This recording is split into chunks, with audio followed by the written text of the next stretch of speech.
जुबिन, सीधा मैं कहूँगा सत्य वचन की घड़ी में मेरी तरफ से ना है।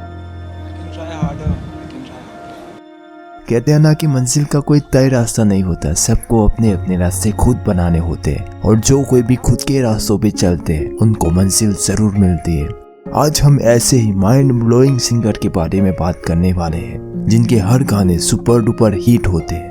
लोग इनके म्यूजिक के ही नहीं लेकिन हेयर स्टाइल और स्माइल के भी दीवाने हैं। लोग इनका गाना सुनते हैं तो इनका कंपैरिजन आतिफ असलम और अरिजीत सिंह से करते हैं। लोग कहते हैं कि म्यूजिक इंडस्ट्री में अरिजीत सिंह और आतिफ असलम से कोई टक्कर देने वाला आ गया है। जिनकी हम आज बात कर रहे हैं वो करोड़ों दिलों पे राज करने वाले वेरी हार्ड वर्किंग और पैशनेट सिंगर जुबिन नौटियाल। जुबिन नौटियाल एक बेहतरीन सिंगर है और इनके गाने हर वक्त लोगों की जुबान पे रहते हैं। लेकिन इतने बेहतरीन सिंगर होने के बाद भी क्यों इन्हें रियलिटी शो से रिजेक्ट कर दिया गया? बिना पहचान के कैसे इन्होंने संघर्ष से सफलता की सीढ़ी चढ़ी, कैसे आज बन गए इंडिया के मोस्ट टॉप सिंगर? आज इनकी लाइफ स्टोरी के थ्रू इनकी लाइफ के हर अनसुने राज को जानेंगे जो आप नहीं जानते, और ये भी जानेंगे कि कौन है इनका पहला प्यार जिसे आज भी वो शिद्दत से मोहब्बत करते हैं। जुबिन को नजदीक से जानने के लिए इस वीडियो को एंड तक देखिएगा, और आप इस चैनल पे नए हैं तो चैनल को सब्सक्राइब करके बेल आइकॉन को दबा दीजिए। तो चलिए इस इंस्पायरिंग और इंटरेस्टिंग वीडियो को शुरू करते हैं। 14 जून 1989 को उत्तराखंड के देहरादून के जौनसर के क्यारी गांव में एक लड़के का जन्म हुआ जिसे आज पूरी दुनिया जुबिन नौटियाल के नाम से जानती है। जुबिन का जन्म क्यारी गांव में हुआ, लेकिन इनके पापा पूरी फैमिली को लेकर देहरादून शिफ्ट हो गए, जिनके कारण जुबिन देहरादून में बड़े हुए। जुबिन एक अपर मिडिल क्लास फैमिली से बिलोंग करते हैं क्योंकि इनके पापा रामशरण नौटियाल एक बिजनेसमैन है और साथ ही साथ एक राजनेता भी, और इनकी मम्मी मीना नौटियाल एक बिजनेस वुमेन है। जुबिन के पापा गाने के बहुत शौकीन हैं। इनके घर में हर रोज गाने बजा करते थे। जुबिन जब 4 साल का था तो उनके पापा ने इन्हें गोद में बिठाकर एक प्यार का नगमा गाना सुनाया, और तब से जुबिन को गानों से मोहब्बत हो गई, और इस कदर मोहब्बत हुई कि उन्होंने ठान लिया कि मैं बनूंगा तो सिर्फ और सिर्फ सिंगर ही, और तब से जुबिन ने सिंगिंग में पूरा फोकस डाल दिया। बड़े होते ही इन पर म्यूजिक का इतना जुनून सवार हो गया कि इन्होंने 10th और 12th भी म्यूजिक के साथ कर डाला। वैसे तो जुबिन ने 8वीं तक की पढ़ाई सेंट जोसेफ एकेडमी स्कूल से की है, और 10वीं और 12वीं की पढ़ाई इन्होंने बेलहम बॉयज स्कूल देहरादून से की है, क्योंकि वहाँ पर क्लासिकल म्यूजिक की ट्रेनिंग दी जाती है। जुबिन ने सिंगिंग तो सीखी, लेकिन साथ ही साथ musical instrument guitar, drum, harmonium बजाना भी सीख लिया था। ये अपने स्कूल में परफॉर्मेंस देते थे, अपने शहर में भी लाइव परफॉर्मेंस करते थे। जुबिन कहते हैं कि जब ये लाइव सिंगिंग करते थे तो अपने आप को अपने शहर का सुपरस्टार समझने लगे थे। फिर क्या था, स्कूलिंग खत्म हुई और मुंबई आ गए। जुबिन जब 18 साल के थे तो उन्होंने मिठीबाई कॉलेज में एडमिशन लिया और वहाँ पे म्यूजिक सीखने लगे। जब ये मिठीबाई कॉलेज में ग्रेजुएशन कर रहे थे तब इन्होंने बहुत ज़्यादा शोट लगाए, और बहुत ज़्यादा जद्दोजहद के बाद स्टूडियो पहुंच गए, और वहां पर AR रहमान से मुलाकात हुई। वो मुलाकात 5 मिनट की थी। जब ये AR रहमान से मिले तो उन्होंने एक गाना सुनाया और कहा कि मैं कैसा गाता हूँ। तो AR रहमान कहते हैं आवाज़ बहुत ज़्यादा अलग है, लेकिन इस पे तुम्हें बहुत मेहनत करनी पड़ेगी। तुम जिससे सीख रहे हो उसी से सॉन्ग सीखो और 21 साल की उम्र में मुंबई वापस आ जाना। फिर उन्होंने AR रहमान की बात मानी और देहरादून वापस आ गए। इन्होंने मान लिया कि मुझे बॉलीवुड इंडस्ट्री में नाम कमाना है तो मुझे लर्निंग पे फोकस करना पड़ेगा। देहरादून आने के बाद इन्होंने DAV कॉलेज से कोरेस्पोंडेंस से ग्रेजुएशन किया और मिस वंदना श्रीवास्तव से सिंगिंग सीखने लगे। ये वही वंदना श्रीवास्तव है जिनसे वो स्कूल में म्यूजिक सीखा करते थे। 4 साल तक इन्होंने ट्रैवल कर करके म्यूजिक सीखा।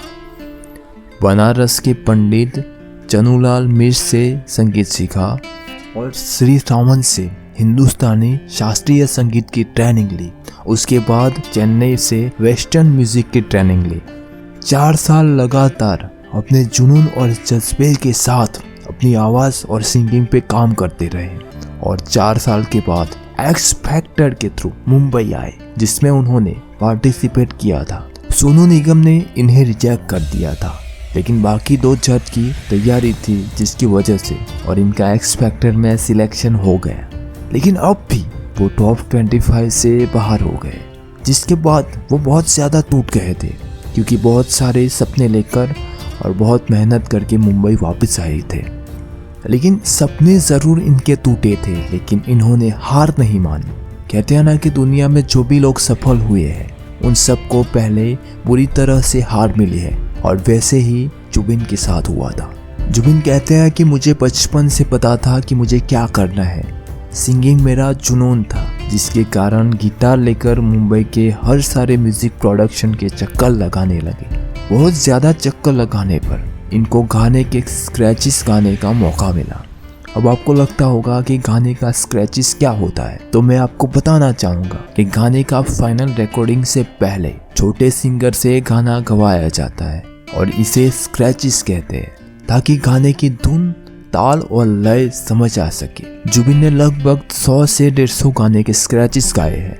जुबिन ने अपने संघर्ष के दिनों को संघर्ष नहीं समझा, वो सिर्फ और सिर्फ इसको एक जर्नी मानते हैं, और ये अपनी जर्नी को एंजॉय करते हुए गाने के स्क्रैचेस गाते थे।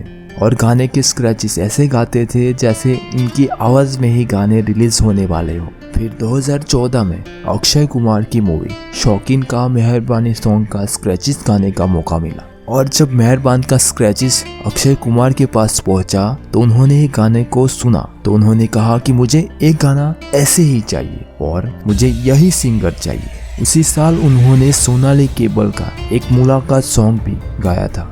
वो काफ़ी ज़्यादा सुपर डुपर हिट हुआ था, लेकिन जुबिन ने रिकॉर्ड सबसे पहले मेहरबानी किया था, लेकिन एक मुलाकात पहले रिलीज हुआ था और काफ़ी ज़्यादा सुपर डुपर हिट हुआ था। अब मेहरबानी सॉन्ग आते ही मेहरबानी सॉन्ग भी सुपर डुपर हिट हुआ। इसके बाद जुबिन ने कभी भी पीछे पलट कर नहीं देखा। जुबिन भक्ति के गाने भी गाते हैं और पुराने गानों का रीमेक भी गाते हैं, और जब जुबिन पुराने गानों का रीमेक गाते हैं तो ऐसा लगता ही नहीं कि किसी गाने का रीमेक है। और जुबिन के हर गाने आज सुपर डुपर हिट होते हैं और ट्रेंडिंग पेज के नंबर 1 पर होते हैं, और इनके गाने इंडिया में ही नहीं लेकिन विदेशों में भी सुने जाते हैं, और ये यूथ के फेवरेट सिंगर बन चुके हैं। जुबिन की रिलेशनशिप स्टेटस की बात करें तो जुबिन का पहला प्यार, और आज भी वो उसे शिद्दत से मोहब्बत करते हैं, वो है उनका गिटार। क्योंकि जुबिन कहते हैं कि ये वही चीज़ है जिसने मेरी हर मुश्किल परिस्थितियों में मेरा साथ दिया है, और जितना मैंने संघर्ष किया है इतना इसने भी संघर्ष किया है। जुबिन अपने गिटार को इतना प्यार करते हैं कि उसका नाम वेदा राग रखा है। आपको ये जानकर हैरानी होगी कि आज तक उन्होंने प्रपोज नहीं किया। जुबिन इस टाइम पे सिंगल है, लेकिन करोड़ों दिलों पे राज करते हैं। तो चलिए जुबिन के कुछ इंटरेस्टिंग फैक्ट्स के बारे में जानते हैं, जिनको जानकर आप आज हैरान हो जाने वाले हैं।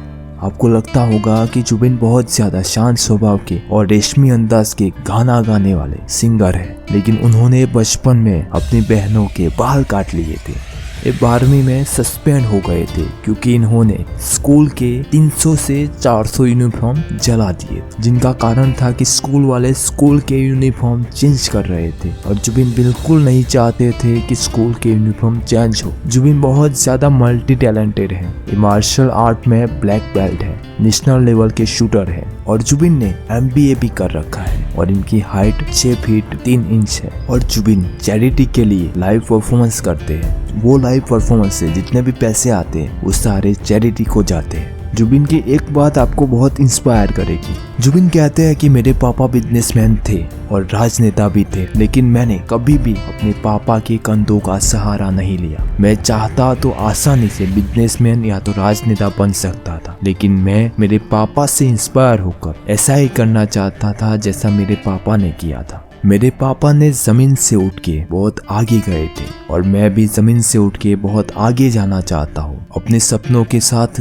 जीना चाहता हूँ। जुबिन इतने सफल होने के बाद भी अपने आप को बहुत ज्यादा सक्सेसफुल नहीं मानते। वो कहते हैं कि ये सिर्फ और सिर्फ एक जर्नी है, मुझे अब भी अपनी लाइफ में बहुत कुछ करना है और मुझे अपनी मंजिल तक पहुंचना है और मैं चाहता हूँ कि मेरी जर्नी और लंबी होती जाए। तो हम सब विश करेंगे कि जुबिन के सारे सपने पूरे हो। इसी के साथ आपको भी कहना चाहूंगा कि जुबिन की तरह आप भी अपने दिल की सुनो और अपने रास्ते खुद बनाओ। आपको भी एक दिन सफलता जरूर मिलेगी। खुद के जैसे बनो, सफलता आपके कदम चूमेगी। अगर आपको भी जुबिन की एक छोटी सी लाइफ स्टोरी पसंद आई है तो इस वीडियो को लाइक कर दीजिए, शेयर कर दीजिए और चैनल को सब्सक्राइब कर लीजिए, जिससे आपको हर वीडियो की नोटिफिकेशन मिलती रहे। नीचे कमेंट में बताइए कि जुबिन नौटियाल आपके कितने फेवरेट है और उनका कौन सा गाना आपको ज़्यादा पसंद आया है। इसी के साथ मैं विघ्नेश चौधरी विदाई लेता हूँ। ऐसे ही इंटरेस्टिंग वीडियो के साथ मिलते हैं नेक्स्ट वीडियो में। तब तक के लिए जय हिंद, जय भारत।